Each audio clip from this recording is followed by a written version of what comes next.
Hello book lovers and welcome to Book Talk Radio Club. My name is Claire Harris and today I'm talking to Jim Terminiello. When not wandering the mile markers of ancient Rome, Jim has found the time to be a chief contributor to the film review book Seen That, Now What, and has written more than 100 editorials that have appeared in such publications as the Philadelphia Inquirer. On the professional side, he is the editorial director and senior writer at the New York accounting firm Berdon LLP, and has served as a reporter for North Jersey Newspapers. James is the author of a 3-book series, Caligula's Kitchen, which comprises of Caligula's Kitchen, The Oracle and the Satyress and Roman Embers. Today we will be talking about Caligula's Kitchen, the first book in the series. Hello Jim, thank you for coming to talk to me on Book Talk Radio Club. Delighted to be here. Thank you. Well, obviously, your Caligula's Kitchen series is set in ancient Rome. Why this particular time in history? What's the fascination? The fascination for me is twofold. One of which is I'm a complete lover of history. I've always been such. And I fell in love with Rome when I was in college and I first witnessed the BBC television series Claudius. I immediately became immersed in the characters and started reading everything I could get my hands on, which, going to a Jesuit college, there was plenty of material to go through in their library. So that's how the whole thing started.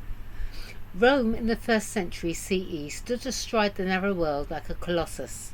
Unfortunately, the guy in charge was nuttier than a whole warehouse of fruitcakes, and it's up to head chef Logos to get between Caligula and disaster. Jim, as soon as I read the first paragraph of the book's blurb, I knew I'd enjoy interviewing you. It's just my sense of... That was my plan all along. I'm pleased to hear that. There are a few surviving sources about the reign of Caligula, though he is described as a noble and moderate emperor during the first 6 months of his rule. After this, the sources focus upon his cruelty, sadism, extravagance and sexual perversion, presenting him as an insane tyrant. As there are so few sources of information about Caligula, where did you manage to find your research about his character?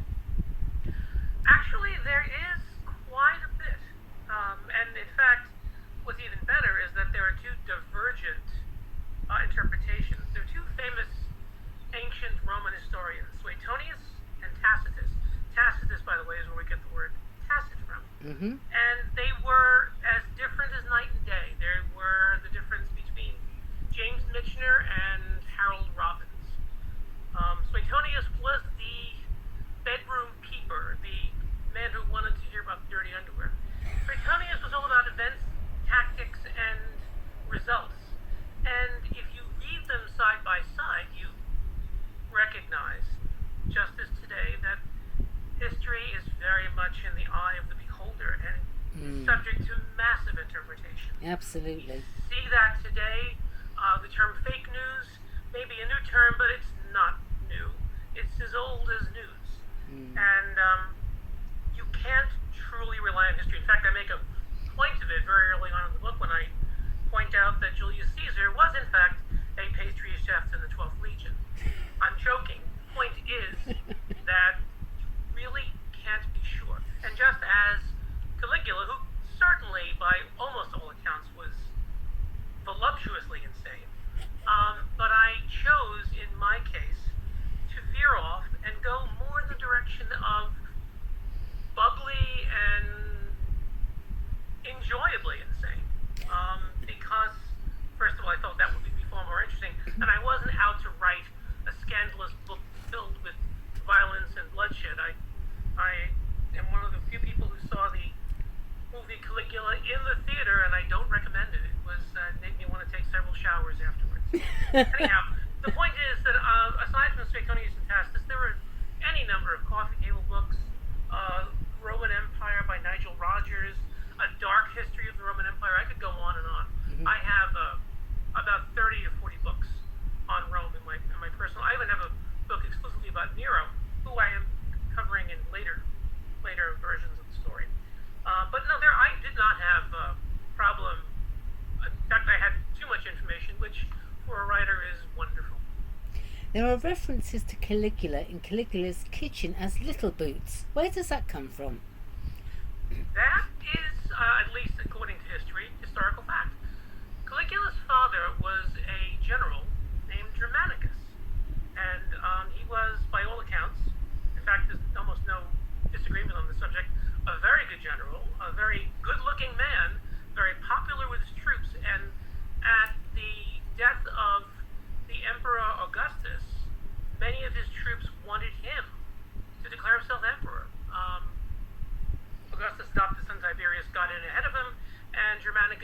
under mysterious circumstances, probably poisoned. But anyhow, Germanicus, while he was a serving general, took his young son, whose real name is Gaius, with him in the field. And because they were wealthy, he got him dressed up in a Roman soldier's outfit with the appropriate armor, the appropriate helmet, and the appropriate little boots, which is what Caligula means. The soldiers were enchanted by the young guy, and they were always happy to look good in front of their general, so they treated him very well, and they nicknamed him Little Boots. Tell me about Logos, his character, and how he became chef to Caligula. Logos is my man of reason in an otherwise insane world. We can all appreciate that type of person because very often we deal with situations, having dealt with bureaucracies in my life. It's important to have a grounded character in a story about madness, and that is Logos. He is a Greek. He is not a Roman. Therefore, he's an outsider. The Greeks at this point in history were the conquered race.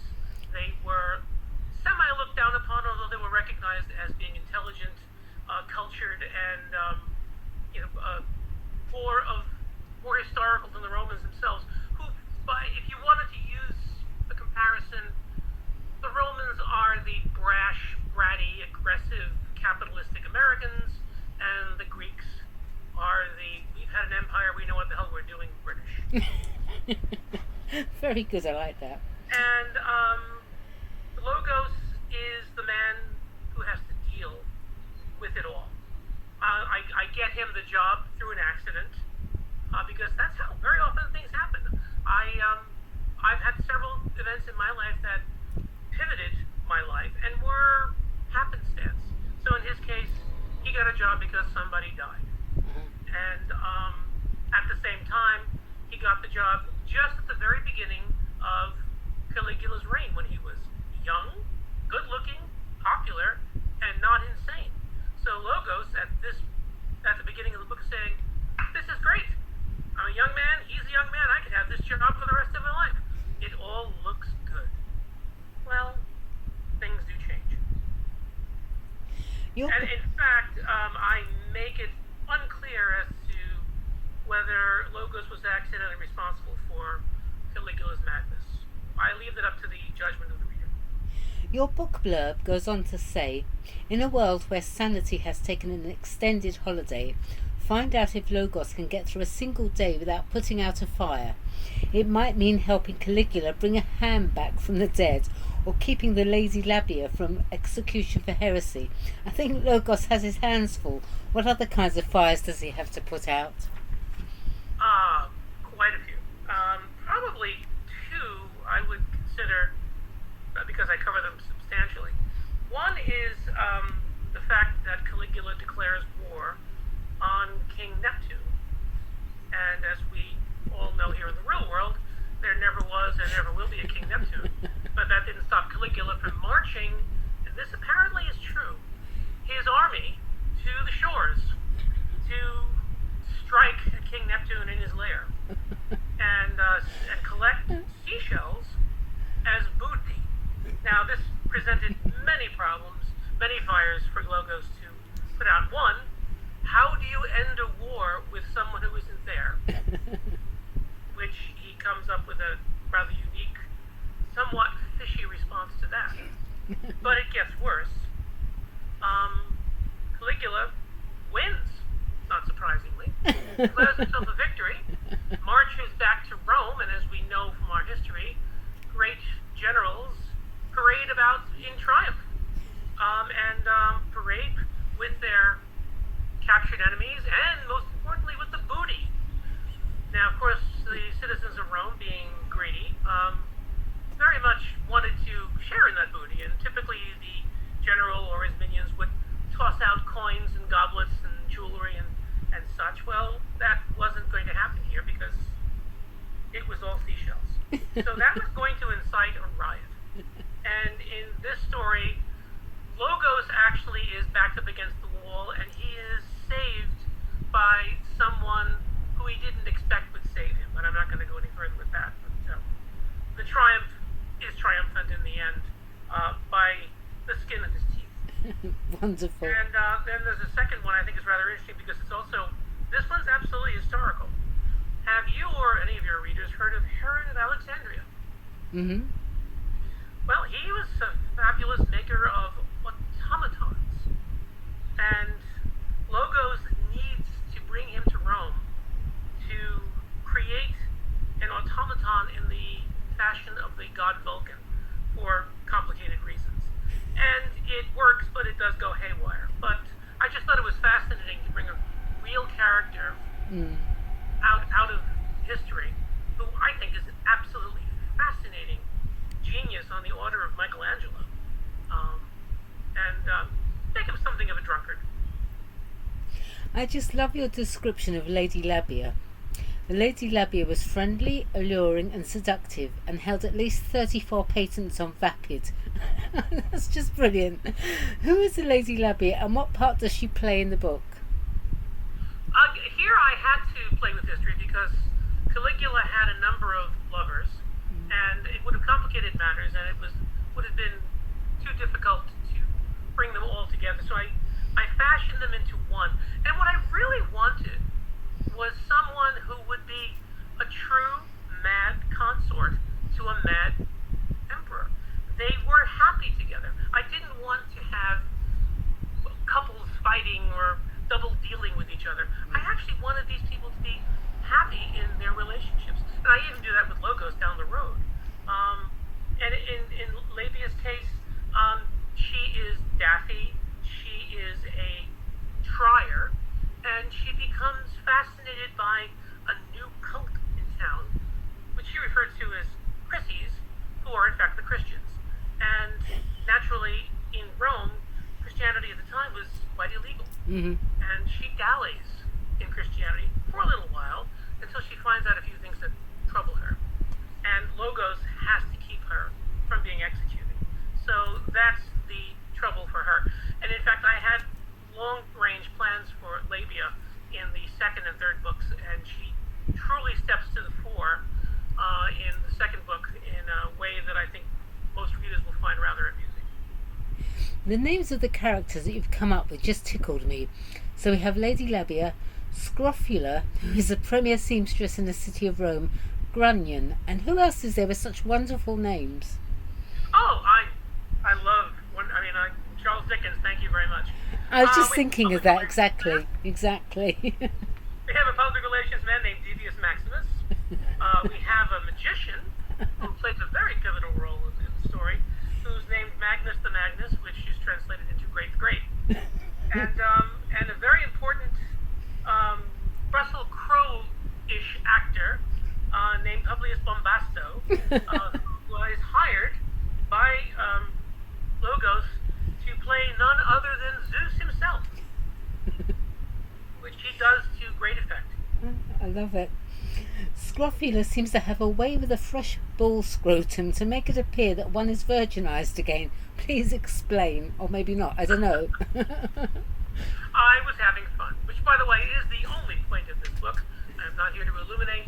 If I do, then you must need some serious illumination. Scrofula, by the way, which is an illness, a genuine illness. Mm-hmm. Backstory, shops that sell sex toys, I think a lot of people think, well, that's something new, probably from the late 20th century. Rubbish, and more rubbish. Sex toys and things of that nature have been around since, I believe, sex was invented. I'm not quite sure of the date, but I'd like to find out. I simply decided that I needed something that was really obscure. So I basically searched my mind for what would Labia want to do that she couldn't do but once? And that was it. So Scrofula, I don't know how she did it, by the way. She died with her secret, able to fashion accoutrement that would mimic virginity. I will go no further. I think maybe a strong stomach might be needed to read your books, but although the descriptions are very vivid, your writing is so witty and clever that the urge to vomit passes by very quickly. Do tell, did the descriptions come entirely from your imagination or research of ancient Rome, or a bit of both? Oh, I mean, ancient Rome is obviously the platform. You know, it's like anything else. I think if you are inspired by a subject, it's like a diving board. You need the diving board to stomp onto, but then you propel yourself forward. Yeah. And of course, I'm looking at it from a 21st century eye, and I try not to bring as much 21st century into it. No, I think it's a combination. I mean, you are. I'm posing as a writer. I might as well be one. And it's imagination. It's the fascination with history. And I would like to say that I lament the fact that so many people, particularly here in the United States, don't like history.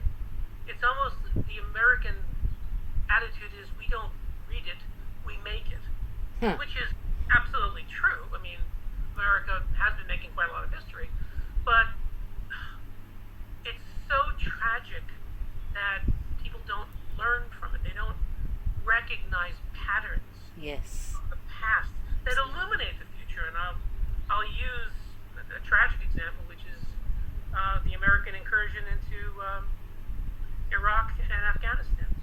Afghanistan, which has been known in the past as the graveyard of empires. Mm-hmm. The Russians tried it, British tried it, we tried it.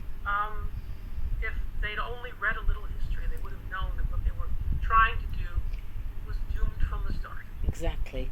And that's the views expressed here are not necessarily those of Claire Perkins or the Book Talk Radio, but I just thought I'd throw that in. But it's true, I genuinely do feel that way. Yeah, no, I agree with you. I absolutely agree with you. Don't read history, they don't learn from it, and the old joke about the curse of not learning from history and being cursed to repeat it is a great truth.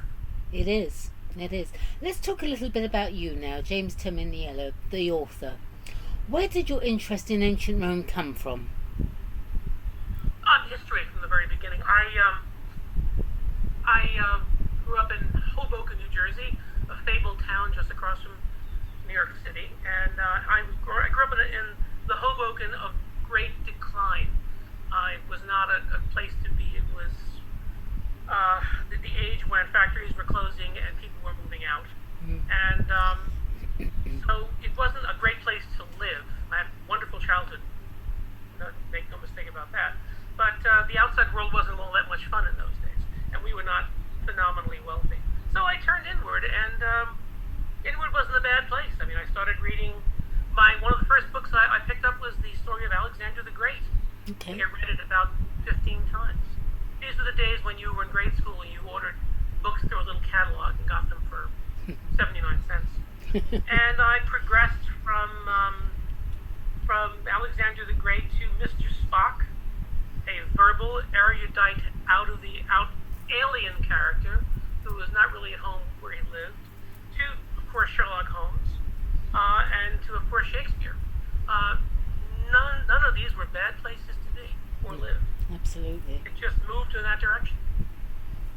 At the start of your bio, it says, "We're not wandering the mile markers of ancient Rome. Jim has found the time to be..." Well, we'll go into that in a minute. But so, where have you been wandering the mile markers of ancient Rome? I can't imagine there is that many to be found in New Jersey. The closest I've come to the mile markers of ancient Rome was being in Bath and visiting that wonderful museum with the ghostly images. Right. And I apologize to myself for not having been to Pompeii yet, but I am going to make it before I shuffle off this mortal coil. I've been to Vienna. I've been to Germany. I've been to Morocco. Mm-hmm. Fabulous. I mean, ancient ruins fascinate me, and I intend to see more of them before I am unable to see more of them. My wandering of the ancient mile markers has been in a bookish, internet-ish way. Okay. All right. You found the time to be a chief contributor to the film review book, Seen That, Now What, and written more than 100 editorials that have appeared in such publications as the Philadelphia Inquirer, the Berdon Record, the South Jersey Times, the Courier Post, the Star Ledger, amongst others. You've penned the screenplay for the film Motor Broom 182, which apparently is in negotiation hell. On the professional side, you are the editorial director and senior writer at the New York accounting firm Berdon LLP. Have you taken a breath yet? Well, it's been 40 years. I'm compressing it all. Berdon LLP has been my source of income. I also, as a writer, I joined the firm at a time when professional services marketing, as in attorneys and accounting, was in its infancy. And quite frankly, I learned a heck of a lot during that period. It was a whole new world for me, and I think I contributed to it somewhat with my writing skills, writing articles, web content, even scripts for videos. The Motor Broom story is rather interesting. It's, believe it or not, I've written a 90-page screenplay. It's about a young man whose interest, this is a true story, is in those giant street sweepers. He fell in love with them and actually owns one. And I wrote a screenplay that has a sort of Tim Burton-esque bent to it that explains from childhood to adulthood how this came about. I mean, it's an extraordinary story, and he's a rather fascinating man. Several members of the Hollywood community have expressed interest, but I don't know if you know the story of the movie The Man Who Would Be King. No. In 1945, John Huston, famous director, already successful, wanted to film that story with Clark Gable and Humphrey Bogart. Mm-hmm. Certainly sounds like a sales pitch that I would fall for. Great director, two famous stars at the peak of their careers. He couldn't get a sneeze out of anybody. And it took him until 1975, when he was already getting quite old, and Sean Connery and Michael Caine to get it done. Wow. So if it takes John Huston decades to get a fabulous, which the movie itself is, by the way, remarkably good and holds up very well. But if it took him that long, I don't know if Motor Broom will ever see the light of day, but you get the point. Definitely. You obviously have a love of words, so what set you out on the road of writing for a living and pleasure, of course? Incompetence and everything else. No question about it. No, I mean, I'm not a good mechanic. I am not athletic. I don't have an eye for a good business deal. But I did enjoy. I will tell you when I really clicked. I was asked to write an essay in college critiquing a building. Okay. And I wrote a critique, sadly, of the then new World Trade Centers, which I described as looking like two ventilators that had been shoved into a puddle of cement by an indifferent god. That's and wonderful. My professor, who was a New York Times editor, said I had a Twainian aspect to my writing. And I thought, well, okay, I can do that. If I could be Mark Twain, I'll be very happy. But I'm still not Mark Twain and probably never will be. And I could never grow a mustache like that anyway. Well, there's no point in trying now, really, is there? Amen. Married to Tara, a descendant of a founding father for 35 years, you are a father to Alexander and Gillian and grandfather to the wee Elizabeth Curran. You are a supporter of anything that will eradicate the affliction known as autism, which has blunted the life of your son Alexander. Autism is, to say the least, a difficult disorder to deal with for both parent and child. Where is Alexander on the autism spectrum disorder? Alex is on the Harpo-Marx scale of autism, if you can understand my meaning. There are many variations on autism. There are the savants. There are, if I can editorialize for a moment, autism, when my son was diagnosed in 1993, was essentially a death sentence. We were warned that he might crawl into my daughter's crib, my daughter was a baby at the time, and strangle her. Oh, God. None of this was true. He actually was the introverted type, and we spent years bringing him out of his shell. But today, it's reached a point where autism has become a badge of honor. Yes. And people are claiming to be, the Bill Gateses of the world, or, retroactively Mozart and Michelangelo. And it's actually worked to the detriment of my son, because people now, when I say my son's autistic, their next question is, well, what's his special talent? And he doesn't have a special talent. He's barely verbal and, can't hold down a job and, will need care for the rest of his life. He's daffily cheerful. But people now think that autism is something you wouldn't mind having. Yep. And that hurts me, because there are even websites that are condemning those who are trying to eradicate this condition. And of course, I'm ready to take a blunderbuss to these people, because I've lived with it. And quite frankly, my wife and I have been even more fortunate than most. I know people who had to nail down all the furniture in their house, or their autistic child would wreck it. Yeah. And experience things like that. So it's almost the trajectory of being gay. Being gay when I was young, not that I'm gay, but being gay when I was young was anathema, and now it's the coolest thing on earth. Yeah. Now in that case, it's not such a bad thing. But in the case of autism, the true horror, and I'm going to use that word, of autism seems to have been shrouded by this sugarcoating that I find offensive, because it's simply not true in most cases. And that's the message that I try to get out in a number of articles that I've written. And I've found that most people tend to agree with me. Let's go back to Caligula's kitchen. I see you are receiving favourable feedback, including an inventive and hilariously told story of the Roman Empire and what passes for normal in the life of Caligula and his circle. It could easily be adapted into a play or screenplay, a quick read and a lot of fun. Definitely recommend. We'll talk more about Book 2, The Oracle and the Satyress, in your next Book Talk Radio Club interview, Jim, but would you like to give listeners a brief idea of what it's about? Oh, yes. Logos and his lovely young bride-to-be, Tatiana, have escaped Rome just in the nick of time, by a gnat's hairbreadth, as they say. But they are stuck with Caligula and Labia. So, Logos hits upon a great idea. Labia could replace the just recently deceased Oracle at Delphi and become a spewer of nonsense, which she does regularly anyway, for fun and profit. And so they do.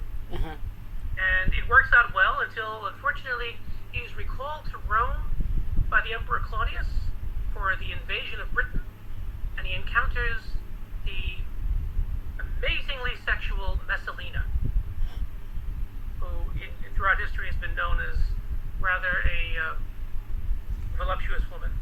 And I'm not a pornographer, I don't write anything vulgar, but I have rather an amusing little tale to tell when Labia and Messalina come together and a challenge is laid down. I go no further. We'll talk about that in your next interview. Lastly, and by the way, just to let you know, I was closing the trilogy. I couldn't resist a fourth, and I'm 10,000 words into it now. Oh, good. And the reason is, if anyone knows anything about the year 69 AD, it was the year of the 4 emperors. And I stick Logos in the middle of that maelstrom. No other word for it. Jim, lastly, where can Book Talk Radio Club's listeners purchase Caligula's Kitchen? Amazon, of course. Amazon owns the world, and therefore it owns me. I believe Barnes & Noble has it as well. And I believe some of the thriftier book websites are handling it as well. And it's available in a Kindle, so it's a pretty cheap read, folks. And I think you'll get a chuckle out of it. And I was going to say, and a funny read as well. All right, well, thank you, Jim. That was great. Please come back on Book Talk Radio Club again. I'd love to chat with you and hear more. In the meantime, good luck for the future, and thank you, everyone, for listening to Book Talk Radio Club. Thank you very much, Jim. Thank you very much.